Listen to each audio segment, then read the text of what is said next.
नमस्कार। क्या NEET fail student doctor बन सकता है? तो बन सकता है। समझने के लिए पूरा वीडियो देखिए, मैं सब कुछ इस वीडियो में बताने वाला हूँ। तो सबसे पहले मैं एक स्टोरी सुनाने वाला हूँ। एक स्टूडेंट था जो 12th स्टैंडर्ड में था, तो उसने 12th स्टैंडर्ड की एग्जामिनेशन दी और नीट भी दी। नीट यानी नेशनल एलिजिबिलिटी एंट्रेंस टेस्ट, ये भी एग्जाम दी जो मेडिकल साइंस के लिए एज ए एंट्रेंस एग्जाम होती है। तो नीट दी, उसे 12th स्टैंडर्ड में 80% मिले और नीट में उतना अच्छा स्कोर नहीं आया। तो स्वाभाविक है, नेचुरल है, वो डिसअपॉइंट हो गया, नाराज हो गया। तो उसने सोचा कि अब क्या किया जाए। तो उसने निर्णय लिया कि फिर से एक बार नीट दी जाए, यानी नीट रिपीट की जाए। तो उसने नीट की कोचिंग लगाई और एक साल नीट का बहुत ही ज्यादा अभ्यास किया, यानी अच्छा अभ्यास किया और फिर से नीट दी। तो ये सेकंड अटेम्प्ट था। तो सेकंड अटेम्प्ट ऑफ नीट में उसे पहले से अच्छा स्कोर आया, लेकिन इस बार उसे एमबीबीएस को एडमिशन नहीं मिल रही थी, लेकिन उसे बीडीएस यानी बैचलर ऑफ डेंटल सर्जरी के लिए मिल रही थी। तो उसके सामने पेच या सवाल खड़ा हुआ कि क्या किया जाए, बीडीएस के लिए एडमिशन की जाए या किसी और कोर्स के लिए किया जाए या क्या किया जाए। तो उसने फिर से निर्णय लिया कि फिर से नीट रिपीट की जाए, यानी नीट थर्ड अटेम्प्ट फिर से दिया जाए। तो उसने फिर से एक साल पढ़ाई की और थर्ड अटेम्प्ट ऑफ नीट फिर से अपीयर हुआ। तो इस बार नीट का स्कोर सेकंड अटेम्प्ट से अच्छा आया, लेकिन इस बार भी उसे एमबीबीएस के लिए एडमिशन नहीं मिल रही थी, लेकिन उसे BA-MS के लिए यानी bachelor of Ayurvedic medicine and surgery, इस कोर्स के लिए एडमिशन मिल रही थी। तो फिर से सवाल खड़ा हुआ कि BA-MS के लिए एडमिशन की जाए या क्या किया जाए। तो उसने फिर से ये निर्णय लिया कि BA-MS के लिए एडमिशन नहीं की जाए और उसने फिर से नीट एग्जामिनेशन रिपीट देने का निर्णय लिया।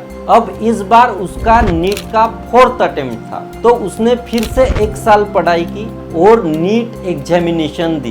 तो इस बार नीट का रिजल्ट लगा और स्कोर इतना अच्छा आया कि उसका नंबर एमबीबीएस के लिए लगा, और वो भी गवर्नमेंट मेडिकल कॉलेज में। तो ये स्टूडेंट गवर्नमेंट मेडिकल कॉलेज में नंबर लगने के बाद एमबीबीएस की एडमिशन की और एमबीबीएस कंप्लीट किया। और ये वहाँ ही नहीं रुका, और उसने एमबीबीएस होने के बाद फिर से पीजी एंट्रेंस क्लियर करके एमडी मेडिसिन के लिए एडमिशन ली और एमडी मेडिसिन कंप्लीट की।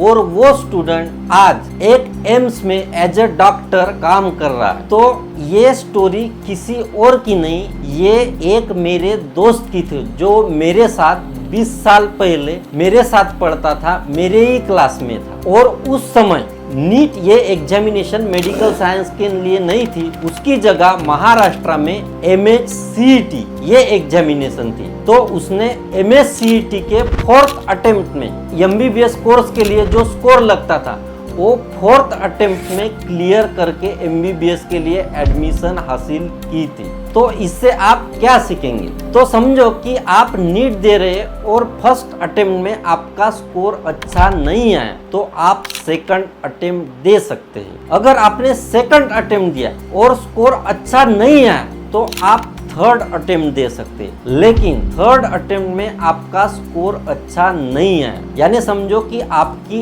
एमबीबीएस के लिए एडमिशन नहीं मिल रही, लेकिन एमबीबीएस के लिए जो एडमिशन मिलती है और जो स्कोर होता है उसके नियर अबाउट अगर स्कोर नहीं आया, तो आप नीट फोर्थ टाइम रिपीट मत कीजिए। लेकिन आपका एमबीबीएस के स्कोर के नियर अबाउट अगर आपका स्कोर आया, तो आप फोर्थ टाइम या फिफ्थ टाइम भी आप रिपीट कर सकते। लेकिन आपका स्कोर नहीं आया, तो आप क्या कर सकते? तो अगर आपका थर्ड अटेम्प्ट में अच्छा स्कोर नहीं आया, तो आप अदर कोर्सेस यानी अदर दैन एमबीबीएस के लिए आप एडमिशन कर सकते, जैसे BA-MS, BHMS, BDS, BPTH, BSc nursing या B.Pharm, ऐसे कोर्स के लिए आपको एडमिशन लेना चाहिए। या आपका 12th स्टैंडर्ड में मैथमेटिक्स है, तो आप इंजीनियरिंग के लिए भी एडमिशन कर सकते हैं। Thank you for watching this video. नमस्कार। Please subscribe on YouTube and press the bell icon.